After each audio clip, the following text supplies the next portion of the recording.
રામાયણના હમણાં જ બધા એપિસોડ બધા પૂરા થયા, આખું રામાયણ સાગરનું બધું જ પૂરું થયું, હવે ચાલી રહ્યું છે. એ લોકો નથી કહી શકવાના કે અમે બીડી છોડવાના છે, શક્ય જ નથી. રામ, લક્ષ્મણ ને ભરત ને શત્રુઘ્નના ભલે પાત્રો ભજવાઈ ગયા, સારી વાત છે. શાસ્ત્રો કદાચ કોઈ સૂઝ આપશે, કરવું ન કરવું એનો વિવેક આશીર્વાદ સિવાય સ્થિર ન થાય. એટલે જ મહારાજે કહ્યું છે સુખ શાંતિ ને આનંદ ભગવાનની મૂર્તિના ચરણાવિંદમાં સમાયેલો છે. ભગવાન કે સંત, બાકી કાંઈ નથી. હવે જ્યારે આપણને એક સુવર્ણ તક મળી છે ત્યારે આપણે બાપાના બધા જ યુવકો જાગૃત થઈએ.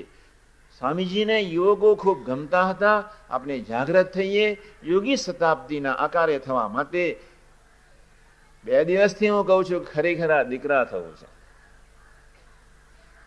આવી તક નથી આવવાની. શા માટે? કમ વોટ મેં, જે થવાનું એ થાય. દીકરા થઈને જીવી લેવું છે. એ માટે જયારે આ એક બુકલેટ, આ એક પુસ્તિકા જે તમારી આગળ મૂકવામાં આવશે ત્યારે સંઘને ઓળખીને સંતો સાથે ઓતપ્રોત થઈને બાપાની એ આજ્ઞા પાડીને